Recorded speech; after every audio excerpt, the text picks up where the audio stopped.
Well, good afternoon, good morning, everyone, depending where you're joining from today. We greatly appreciate you being here. Just a few logistical announcements before we begin. As you've been on another TechWorks webinar, the chat is off, and we encourage you to put your questions, comments, or technical needs into the Q&A, and we'll be monitoring those throughout today's event.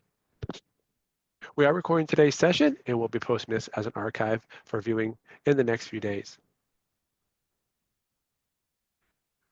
When you submit questions, you'll be able to see the questions that your fellow attendees have submitted. And if you would like to identify and encourage us to answer the questions that you see, please upvote so we know which questions are most top of mind. Now, without further ado, I'll gladly hand things over to our moderators to get us going for today. Thanks, Shane. And hi, everyone. We're excited to host this informational webinar on clean energy careers for all.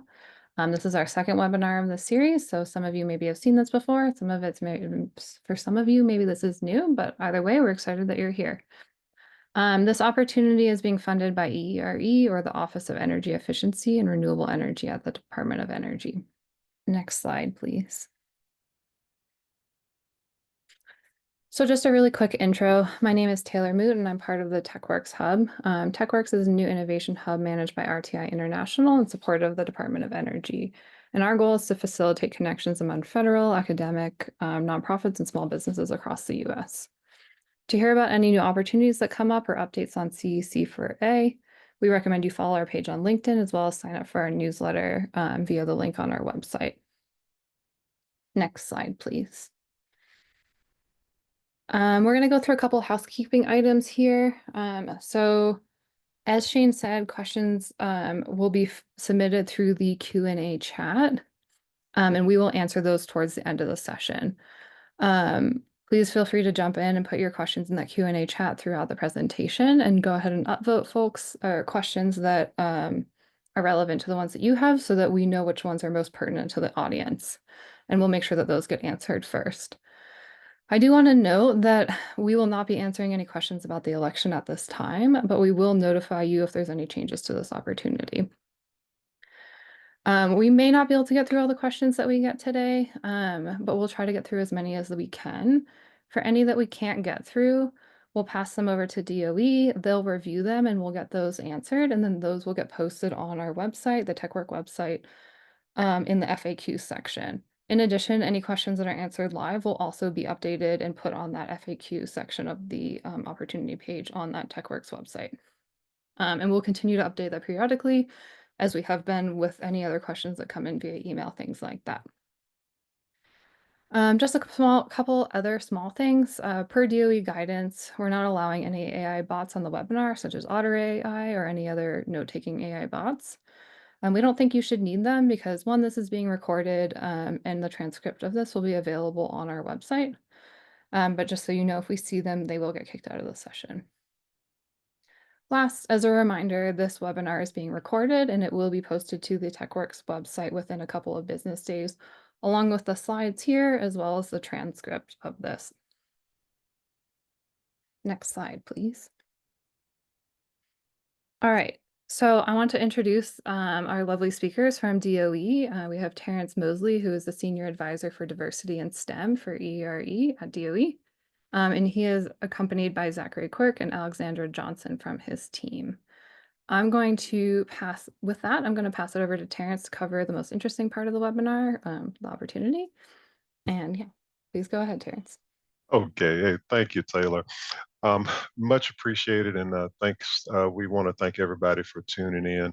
I think the first and most basic thing that we try to cover is really the mission of the mission of EERE, to make sure that we cover that, just for those that might not be as familiar with us. But as you see here on the screen, our mission is basically not only to accelerate the research, development, demonstration, and deployment of clean energy technologies, to try to transition and meet the goals of transition into a net zero economy by 2050. But the bottom half of that is very important as well, where we're really trying to, at the same time we're doing the R&D, we're trying to also create ways to create good paying jobs for the American people, and to really focus on workers and communities that have, been traditionally overlooked. And so, with that said, we can move to the next slide here. That's just to really give you a little background on our organization and what we're trying to get done. If you look at one of the reports that DOE sponsors is called the United States Energy and Employment Report, or the USEER report. And we try to really use this and provide it so that people can use it as a reference document as far as the workforce within the energy space. And a few basic just kind of background notes on that report and the areas that it looks at. The way that the report is broken down, the energy employment in the country is really broken down into 5 technology areas. You've got electric power generation, you've got energy efficiency, fuels, motor vehicles, and transmission. Well, fuels and motor vehicles. Then you've got transmission, distribution, and storage. And employment across all of those areas increased in 2023. And so we know from the numbers that 42% of energy jobs in 2023 were made up uh, of clean energy jobs, which provided a total of 5% of new jobs created in the U.S. economy in 2023. And clean energy is really driving job growth, and it's outpacing the rest of the energy sector at 12.8% versus 9.8% overall. We also know that 82% of the entire energy workforce is under 55 years old. And as you can, as you can see and tell from some of these things, we're really looking at a fast growing job category and an employment category, and one that really is going to be requiring a lot of workforce over these next few years to really continue the clean energy transition. And just the bottom line number, you can see 142,000 clean energy jobs were added in 2023. So all of the numbers really tell us, like, we really have to work hard and create ways and create programs to fill this workforce need. So if we keep going to the next slide.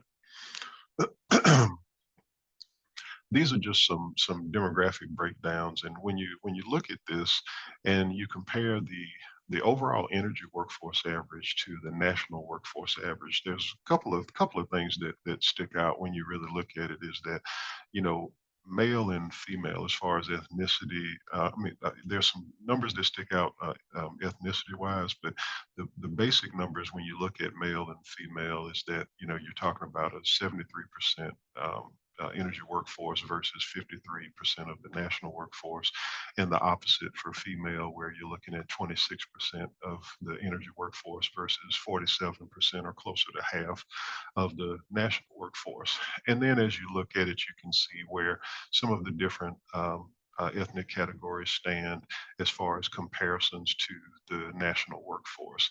But the one thing that you do see, that it's heavily male and heavily Caucasian, and it's something that we really need to be able to broaden the umbrella for those that participate to be able to really fulfill the energy transition as it needs to happen. So if we go to the next slide. We'll move more specifically into this opportunity, where with the Clean Energy Careers for All opportunity, we are trying to really address the need for a diverse American energy workforce. And the way we want to do that is by leveraging a lot of organizations just like you that are online, that are really uniquely qualified to reach a wide variety of communities. And so what we're looking for is effective ways to broaden participation and engage individuals from many different categories within STEM, in ways that promote interest in careers that support the nation's transition to clean energy. So bottom line, we're really looking to work with organizations just like a lot of you that are online today, because a lot of you have specialties within the STEM or science and engineering space or within technical professions, and really need your expertise to help us really promote those careers and create pathways for people to participate in clean energy careers. So under the details of what we're trying to do with this project, though, we're anticipating designating somewhere between 7 to 10 awards in the that will be up to $300,000 during this first phase one. And the projects, even though we have here that we're expecting projects not to necessarily be completed, but for us to be able to do a check-in approximately 9 months or so. And that's a little flexible. It could be 9 to 12 months, somewhere within that 9 months to a year time frame, where we really would like to be able to see um, see the progress that's been made from the original proposals that come in. And so after the phase one, after that second check-in that we're talking about to, see the progress that's been made of the original 7 to 10 awards that go out, we're looking at approximately 3 to 5 of those phase one awardees may have an opportunity to receive a phase two award. And that, of course, would be based on metrics and performance and availability of these additional funds. So that's really the overview of what's going on with this particular opportunity. If we go to the next slide, this is really kind of the overview um, of of what we're talking about as far as like the objective. What we're really looking to do is promote the exposure to and inspiration of participants that will provide future growth of the clean energy workforce sector. And so when I mentioned earlier, that we really want the expertise of a lot of the organizations just like you online, because a lot of you have access to a ton of different potential workforce populations. And we just put several examples here, and it's not limited to this, but when you think about the different populations that you could target, some of within some of your specialty areas, you could be talking about K through 12, you could be talking about undergraduate or graduate students, you could be focusing on professionals or alumni. Also, we know that there's great programs out there for veterans or for reentering populations, or for formerly incarcerated or reentry populations. And of course, the workforce sectors that we're looking to affect within clean energy, once again, it's not limited to just these, but with the Office of Energy Efficiency and Renewable Energy, this is really the crux of the areas that our technology um, offices focus in. So anywhere within the advanced materials, manufacturing space, bioenergy, and on down the line, you'll be able to see this in the recording, but all of your renewable energy technologies, vehicles, and e-mobility and what have you. So we're looking to affect the populations on the left to want to pursue and to be able to either be certified or to be qualified to work in the industries on the right side. So if we go to the next slide, I will turn things over to my friend Alex to take over here. Hi, everyone. As mentioned earlier, I am a science, technology, and policy fellow that works with Terrence. And in designing this opportunity, we wanted to focus on certain programming components for potential applicants. So we were really interested in opportunities such as work-based learning opportunities, very hands-on focus like internships, apprenticeships, other sorts of experiences that can really expose the participants that would be a part of your program and get them really interested in clean energy, especially with industry partners, those who have resources that really can get them working on the technology that we're interested in. We're also really interested in supporting career coaching and mentorship programs to help develop those soft skills, get more exposure to clean energy, especially to populations that don't necessarily have those resources to learn about these technologies. We're also interested in enhancing education and curriculum within the clean energy technologies and sciences. And along the lines of providing clear career exposure, whether that's virtual or in person, we're hoping to get more engagement with stakeholder groups at multiple levels of the clean energy workforce pipeline. So that can be early education students to entry-level workers or workers wanting to transition into the clean energy workforce, undergraduate, graduate. We're open to any level of exposure, just trying to get that entry into the career energy sector. And all these programs can all these applicants, they can cover multiple types of programming. It doesn't have to be the ones listed above. It's just ones that, based on a short survey we did while designing this, we were touching on areas that seem to be underserved when it comes to clean energy programming. And we are particularly interested in proposals that can facilitate these activities at a scalable level within the resources that you have access to. We're trying to get as much of an impact as we can through our networks. All right, and for the next slide, we'll turn it over to Zach. Great, thanks, Terrence. And once again, I'm Zach Work. I'm a physical scientist and program analyst working alongside Alex and Terrence.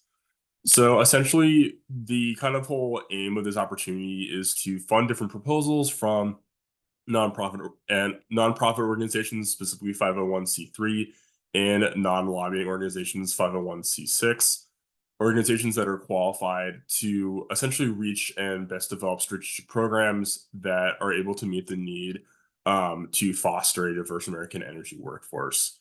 So part of this eligibility criteria is that preference will be given to programs that have a really large, broad national or regional impact. We're really interested in, I think, things that could be scaled, and there is some interest in state and local communities focus, but we do encourage you guys to consider ways to expand your reach beyond just a single state or a single community, especially ones that can be potentially scaled or replayed per se across different parts of the country. Additionally, the applicant must be must qualify as a domestic entity. And this is part of the idea that we really want you guys to collaborate and form partnerships to expand your ability and capacity to make the greatest impact for this opportunity.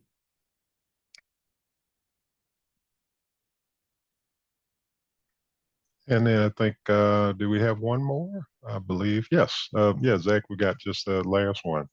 Sure, sounds great. So a lot of this is outlined on the TWX website, so and as well as the application. So I really recommend you guys to read that through. But for the majority of this application and for this opportunity, we hope for your applications to focus on jobs in relevant technical areas, as we described earlier. Really focus on kind of a large breadth of participants, whether that is programs aimed at different parts of the academic life cycle. So for K through 12, community colleges, undergrads, graduate programs, and different kind of swaths of their community. So veterans, formerly incarcerated, transitioning professionals, just kind of see what works for you guys as well. We want to focus on types of support or programs that will be provided through the opportunity, so such as certificate programs, internships, online programming, kind of stuff like that. Preference will be given to programs, like I said, that have a broad national or regional impact. We are really interested in novelty approaches and ways you can provide quantifiable evaluation metrics and to be able to describe how these will impact your opportunity and your program. We'd love for you guys to include industry engagement, such as companies or trade associations, or having these partnerships in your programs, as well as providing some feasibility of how this program will be implemented across your budget and its timeline, as well as, like I said, program milestones and both qualitative and quantitative evaluation metrics. Really quickly before we move to the next slide, I do want to emphasize when we talk about national or regional is in like multi-state impact. We recognize that not every organization has that currently, but we do want to highlight that we have a teaming list up on the opportunity page. There are quite a few organizations already listed there. So that teaming list is really there to help facilitate the collaborations to help achieve all the goals that Zach has just laid out here. Next Yep, slide. and thank you Oh. for emphasizing the partnering list too. I wanted to make sure to mention that to make sure people knew about that. Just as kind of as we wrap up, a few last details about key dates. So the application opened at the end of September. We had a webinar roughly a month ago. We are now in the office hours session number 1. We'll have another office hours a week before the opportunity closes, just to help answer any last minute questions that might be coming up as you all are starting to write these applications. After the application closes on December 13th, 2024 at 5 p.m. Eastern, we'll kind of go through review, selection, negotiations, and selecting. We'll announce the selectees in April 2025, and that's when we expect the activities to begin. We do want to highlight as best practice, we always recommend that folks try to submit their applications ahead of the deadline, just in case there's any technical issues that may arise. It gives us time to respond and you all time to get in contact with us. Okay, I think next slide. All right. Oh, sorry, Zach, you have your hand raised.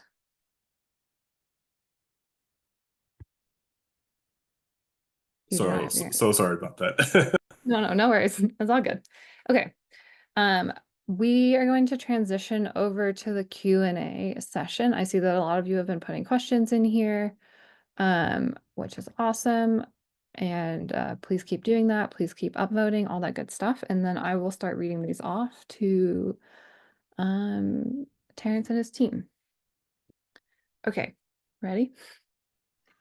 We can go for it. Okay, cool. So the first question is, can you provide any input or point of view on kind of what is the content required for those letters of support or partnership? You know what? I would really just say if you're working with if you're a lead organization that is applying, if you're working with let's say a trade organization, industry partners, a group that's going to be actually maybe performing some sort of certifications or whatever it might be, you just want to be able to see that those groups are truly on board and support the efforts and will show their partnership. So we don't have necessarily like a template for you to use. It's pretty much just a standard letter of support that a reviewer would be able to look at and understand that the groups that you say are within your proposal and that will be working with you on the project are truly on board and with you on the project. And so I think that's probably the best guidance I could give you. Nothing, it doesn't have to be a 3-page letter or something, really just a basic couple of paragraphs to say that, hey, we are aware of the Clean Energy Careers for All opportunity, and we will, be taking part with this, with our partner in the form of, whatever that form may be. So I think hopefully that answers that. Thanks. Next question is, what are the expectations? What expectations do you have for milestones and reporting? Are you looking for qualitative reporting metrics, such as like surveys, feedback, those types of things, or quantitative measures such as total number of people reached, total number of events, those types of things? I would really say your best shot at both, because of course we really, it's important with a program like this that we really get a feel for how many people that you're looking at being able to take through your program. And so, for instance, that's one of the reasons why we mention looking at it from a regional or even a national standpoint, from some of the organizations that may propose, because we really want to get a feel for the reach that you may be able to have within the opportunity. But I do think like that's one of the reasons we talk about the USER report and other references that you might have, because we do want you to to use data to really base your reasoning upon, because you may be pursuing trying to generate workforce in a particular area that is regionally important in your region that you might be working in. We really want to have the best mix of both to be able to truly reflect what you're trying to get done in your project. But I think, of course, as with any workforce type program, we really want to try to get a feel for the numbers of people that you feel that you can confidently take through programs and lead to potential careers in the industry. Alex, you have your hand raised.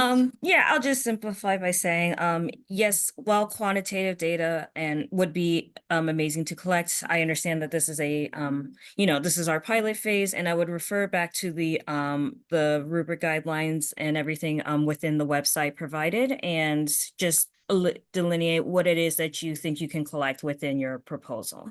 So it's not necessarily required one specifically over another. Exactly. Yep. Thank you, Alex. And the last thing I'll add is that there are milestones that are based on kind of progress along the project. Those are going to integrate into your payment schedule, things like that. Those are separate than kind of the reporting that Terrence and Alex are talking about. And Terrence, correct me if I'm wrong, but those milestones are really output based to show progress along the project. Right. Whereas the reporting is really about like impact of the program itself. So there is a slight difference there. Right. Okay. The next question we've kind of answered, but I'll just ask the piece of it that I think we haven't touched on so far. So the question is again about the letters of support and partnership. They asked about like official letterheads. I think we've answered that we don't necessarily need those, but Terrence, correct me if I'm wrong. It would help, of course, just to show official correspondence or what have you. But I'm not going to say there's a strict rule on it, but of course we would like to see, if it's available, to have official letterhead to show the partnerships from industry or whatever group that you may be working with. And then the second part of that question is currently there's a limit to the appendix is 3 pages. Do those letters of support need to be within that 3-page limit, or can they be additional? Now because it's within that appendix, we may have to just see, because I think some of that is going to depend on if there are some larger consortium groups that pull together. We may have to get people to email us, email the general box or something to keep us updated on that, because if they don't have room, we may have to account for that, or perhaps be able to have people to send us extra letters outside of the application form. And we'll circle back, and if we make any changes to like the application form itself, we'll make sure that that is clearly stated in the application as well as in the FAQ. So keep an eye out there in the next week or so for any changes if that is necessary. Mm-hmm.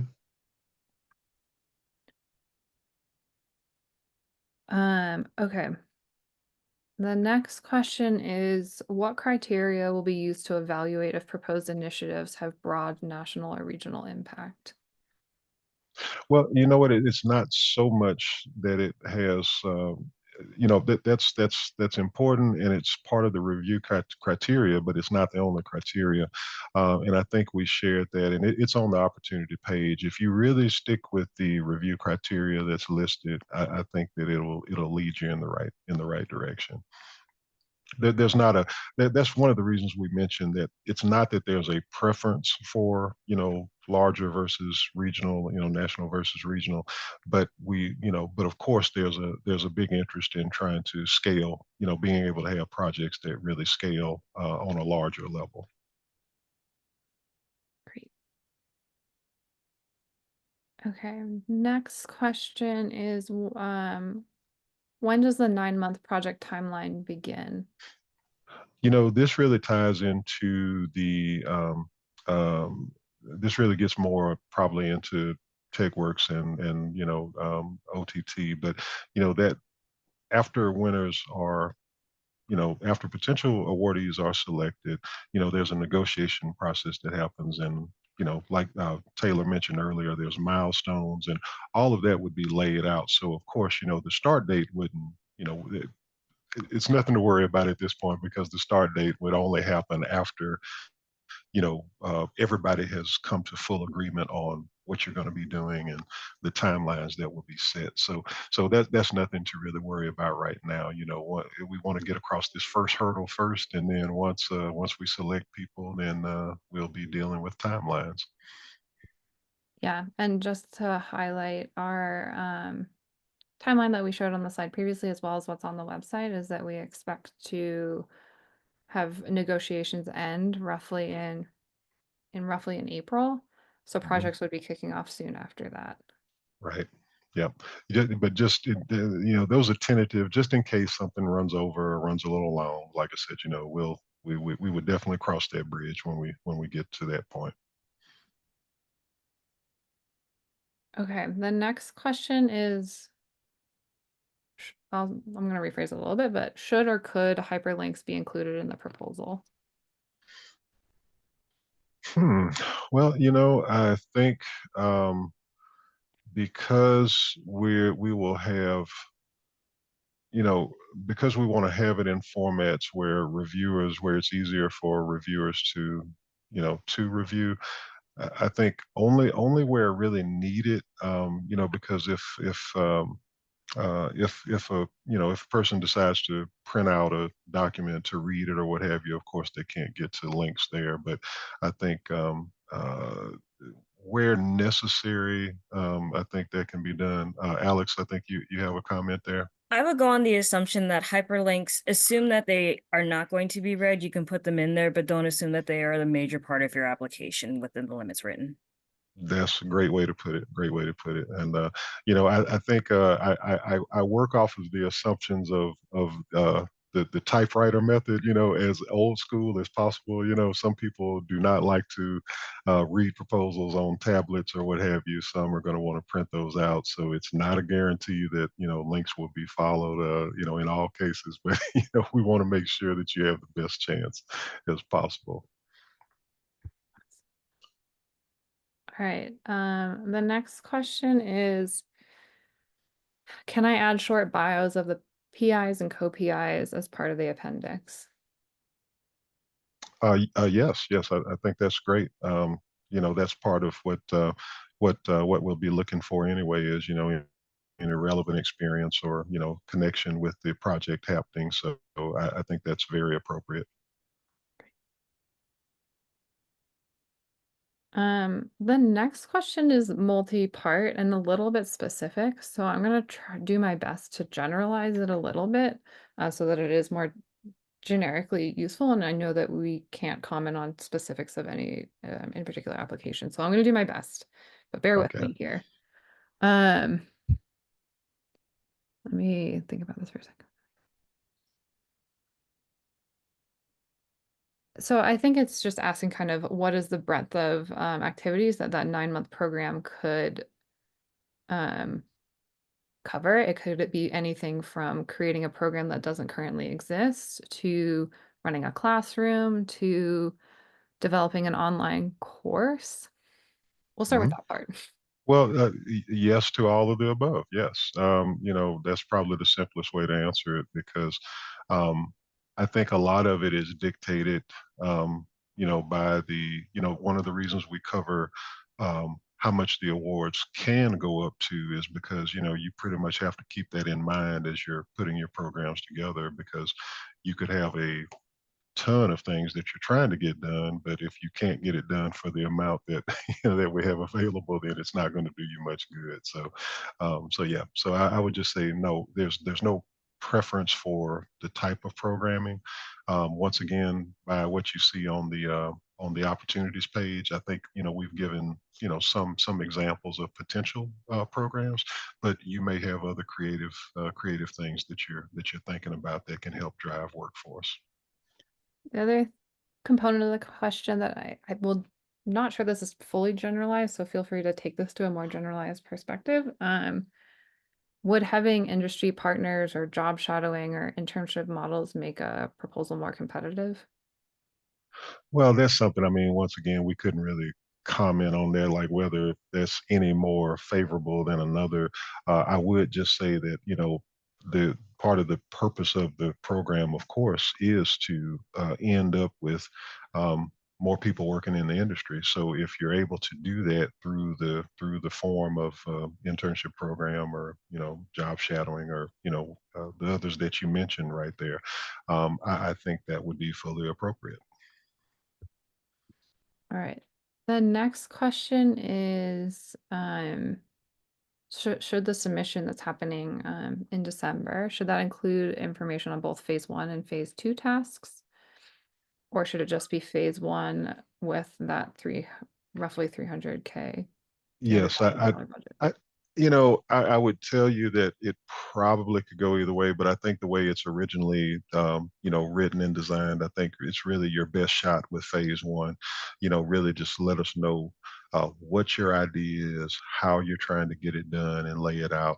The phase 2 is, like, as we mentioned, that is, down the line, after we're able to really see, after this first, 9 to 12 months, what you're able to get done and how much progress you've made with that phase 1 funding, for the opportunity to potentially have phase 2, funding added. And so I would tell you, if timeline wise, if you have a very clear picture of what you would do in a second phase, whether it's maybe a second year of activity, and you want to do that, that's fine. But it's not a requirement. We really just want to get your best original proposal ideas for what's your idea, what's your program going to be, and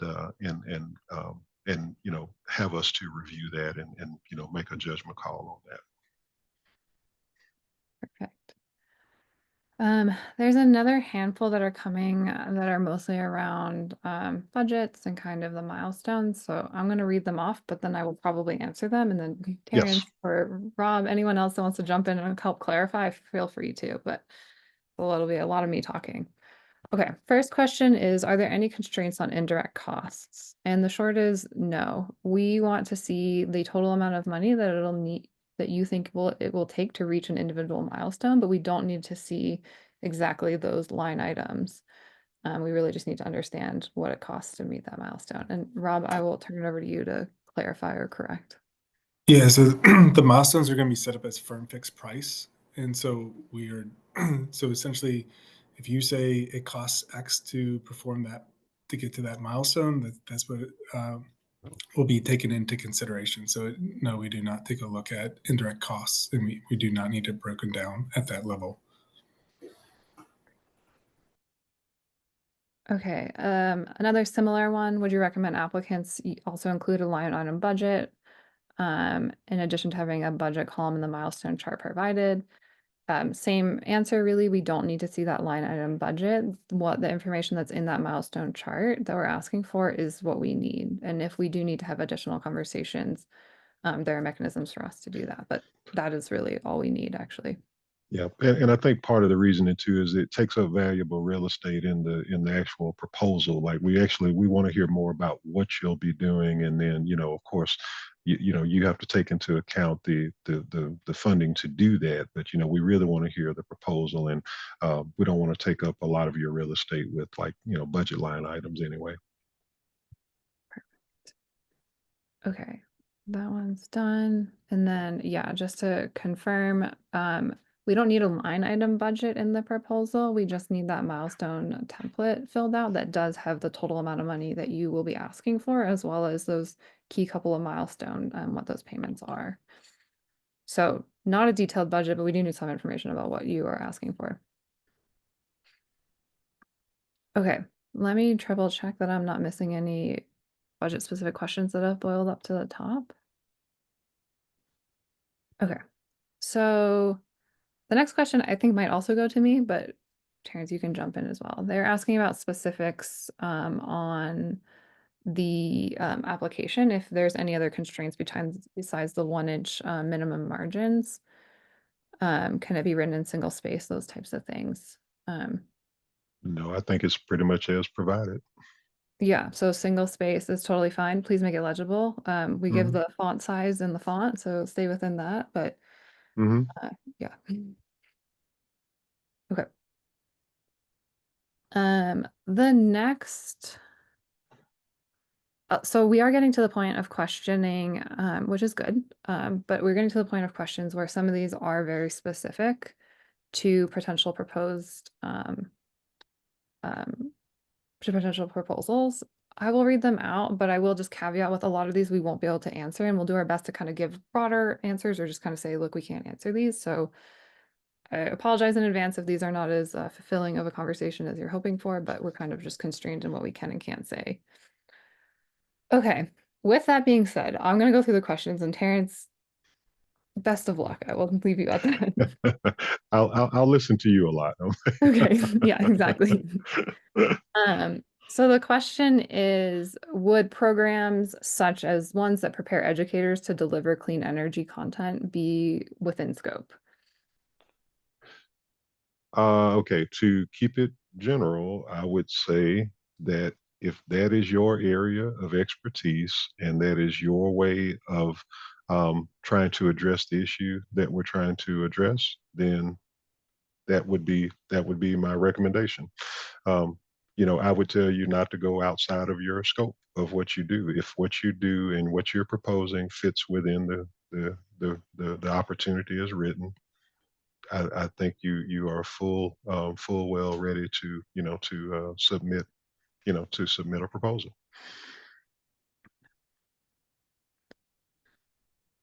The next question is the rubric online? So we have that rubric or that kind of the information about what we'll review or what DOE review. Sorry. It is not online, but we can tell you though the review criteria as written online will be directly tied into the rubric that we do have. So we can tell you every item that is on the review criteria is accounted for in the scoring rubric. That's why we tell you to kind of stick with the review criteria as written on the opportunity, and I think that will guide you in the right direction. And the second part of the question is there any weighting of the different criteria that we've identified or that you all have identified? Mm, well, yes, I mean, there's each component of the rubric has a score, but you know, that's hard to say, I guess, as far as like if there's a weight, like I mentioned, each of the review criteria are in a different part of the scoring rubric. So, if you look at it that way, yes, there there are different components that are mixed into the rubric. So I guess I should just leave it at that as general right now because, like it's not like something is 50% and something else is 25%. It's an across the board rubric there. Zachary? Yeah, I would agree with Terrence. I think there's really a combination of different aspects that could be more of a positive and more of kind of a drawback for your application. So it really depends. But I think to kind of lay the line, there's no like specific weight for each component. Right. Okay. Yeah, we're getting into the hard one. Sorry. Okay, this one might be a little bit easier to answer. So we'll see. How will decisions about phase 2 funding be made? Once we are able to get the initials, 7 to 10 projects identified, then that's where we mentioned the 9 to 12 months kind of period of evaluation, really. Well, and of course, that fits along with the Taylor. I'm blanking, of course, but the milestone schedules. Once you're on that milestone schedule, when we get towards the end of that 9 to 12 month period, then we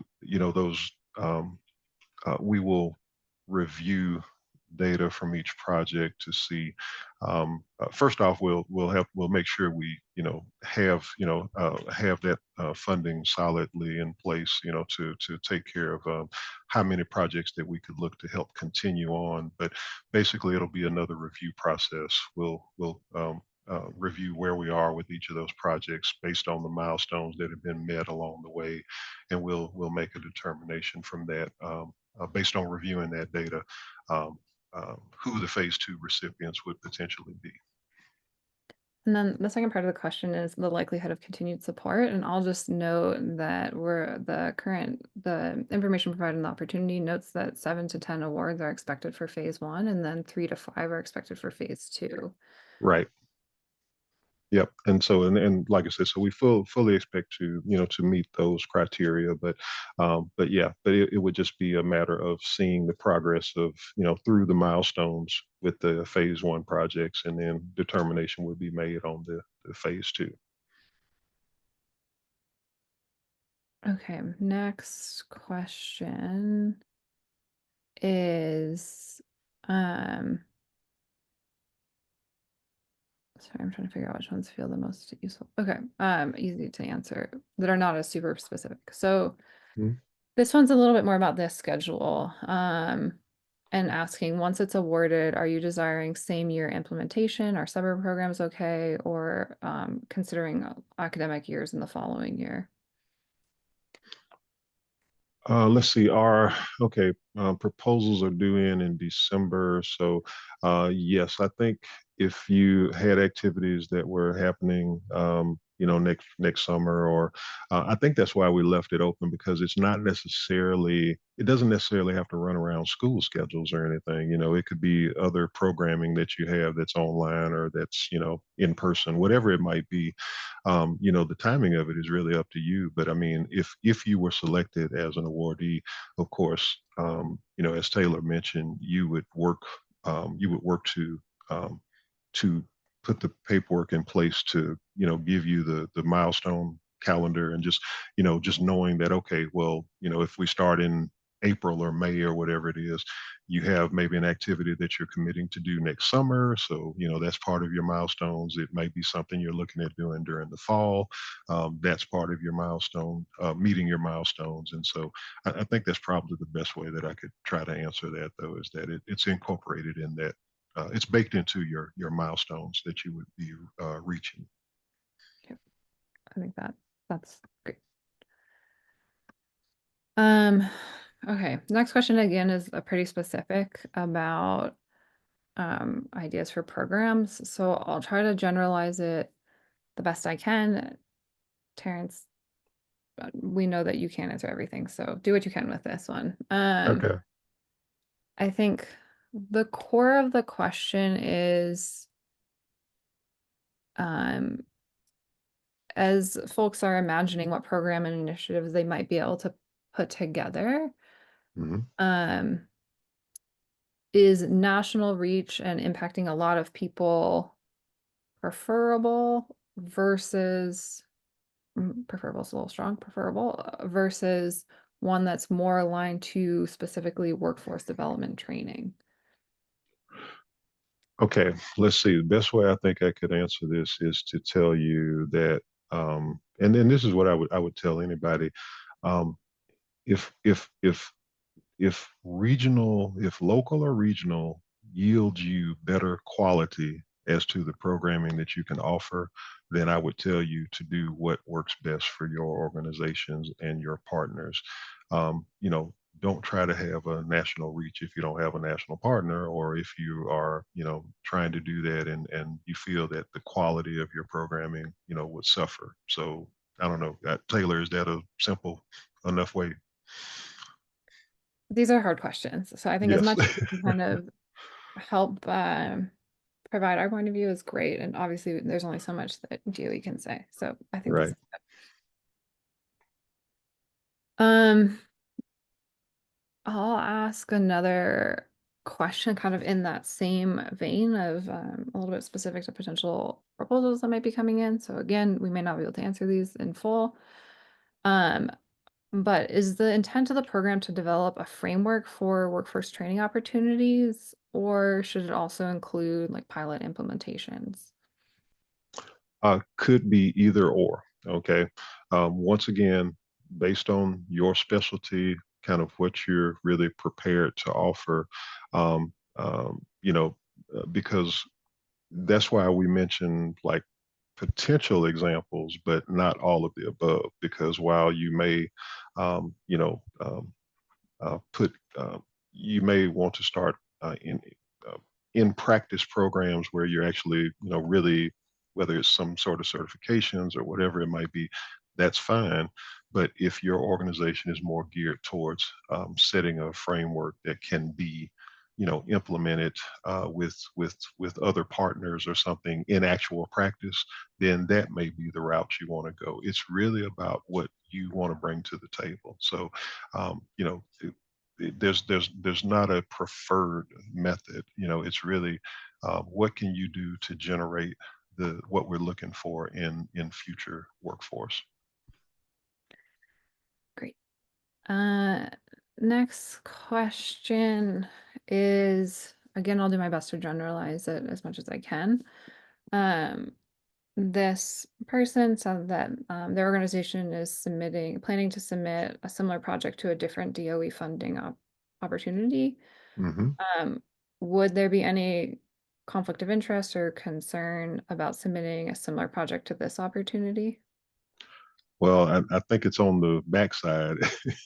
You know, we definitely couldn't fund the same project that another, you know, DOE prize or opportunity is funding. So that's something that we would just have to, um, we would probably just have to work out at the end. You know, I don't know the timing of the other opportunity that they're talking about. If their opportunity closes before ours does, and maybe it's been already reviewed and approved or something, then of course, you know, we would have to pull it out of ours. It wouldn't be double funded, in other words. I think, yeah, and they added the context, it would be decided in early 2025, but I think your answer still holds. The Yeah, same program can't be funded by two different. that is correct. Okay. All right, we have a couple minutes left, so I'll try to pick of the ones for everyone that's still on. Please upvote if you have preferences. Otherwise, I'm going to try to pick the ones that I think might be most relevant. So I'm going to go ahead with that. There was a question I thought might be helpful for folks in terms of like measurement and reporting statistics or metrics of success. So this one says, do we need to demonstrate that participants went on to a job in the relevant fields, or just that they, for example, enrolled in the training or certificate programs, knowing that the program is 9 months?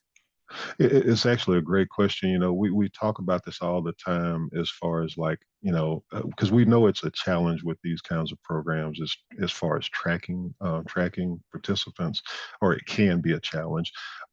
If that data is available, that would be fantastic to be able to show and to have anything that can show, you know, I don't want to say concrete numbers, but you know, anything that can show data that, especially if you are able to work with a certain population that you can, and you have partners where you might be able to transition directly into the workforce. I mean, that'd be fantastic if you had the ability to have that. But we know every group is, you know, it depends on the community that you're working with and the area you're working in, and you know the industry in that area, or you know across the board. And so it's really kind of an individual you know proposal situation. But I would just say, you know, any any useful data that will help someone, that'll help a reviewer to see that, you know, there's a direct connection here, that would be very appropriate, and I'm sure very appreciated. I accidentally pressed answer live on one, so I'm going to answer it really fast. The question is, what is the limit of number of proposals one entity could submit? As a lead organization, you can only submit one. That includes like the individual, and Terrence, correct me if I'm wrong. It would be for the organization. It can't be one person from the organization counts as one person. Yes, yes, definitely. We want one, you know, because you know it's not like we have 100, you know, 100 awards we're doing. So, you know, we just one lead organization. You qualify for leading one proposal. I'll put it that way. Perfect.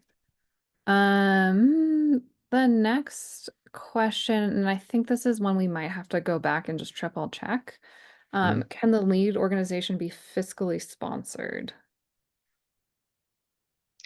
Probably have to understand that question a little bit more. If there's, I don't know if there's any more detail given on that. If they're, I don't know if that means if they're sponsored by a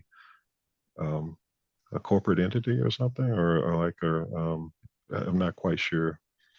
I'll triple check the language. I think Yeah. the broad answer is you need to be a 501c3 or a 501c, Yeah. and the funding can't be used in part for any lobbying. We'll look into within that bucket fiscally sponsored, and please, if this is your question, feel free to follow up via email, but we'll get whatever we can onto the FAQ portion of the website within the next couple of business days as well. Yeah, let's get a little more clarity on that because I'd hate to say something and I totally misunderstand what they're asking. At first, I was almost thinking that it was like if they meant there was a 501c3 parent company or something or parent organization or something like that. But let's get some clarity on it and figure it out. Okay, sounds good. All right, we are wrapping up, so I'm going to ask one last question, and then we'll do a bit of wrap up. For anyone whose questions we haven't answered, we will follow up and get those, make sure that those are answered in the FAQ. I do know that some of these are already answered in the FAQ, I believe, so please go through and look through that. If you feel like it's not, email us. We'll happily work with you to get it clarified. But the last question is, does the application need letters of partnership if we're primarily looking to perform research and just build connections in that first phase, sorry. Well, I would think that's they almost answered their own question though, because I think if you're okay, yes, okay, you're performing research, but if in the same sense, you're saying build connections. So you're building connections with someone or with another organization, I would think, unless I'm misreading it. But I would say just do what's appropriate for your project. I'll say that. If there aren't any direct partners that you're working with or industry or whoever it might be, then do what's appropriate for your project. Okay, with that, I'm going to do a quick wrap up for us. Let me get that organized really fast. Okay, so I think if we go to the next slide, if I'm not misremembering. Okay, great. I'm going to breeze through this really fast. There's a couple of additional resources from DOE that we thought you all might be interested in. First is the current funding opportunities from EERE, as well as opportunities that are put out by DOE STEM Training and Workforce Development. If you all are interested in this, you might be interested in some of those opportunities, so we recommend just keeping an eye on that. Last, if you have any questions, like I've said a couple of times, I think, please send us an email at info@techworks.org. We'll do our best to answer your questions as well as get any remaining questions and the ones we've talked about today onto the FAQ page. Finally, I know we're at time. I really appreciate you all joining us. There is a quick post-webinar survey that you are all welcome to take. We'd appreciate any feedback that you have. And yeah, we really appreciate you attending and hope you have a good rest of your day.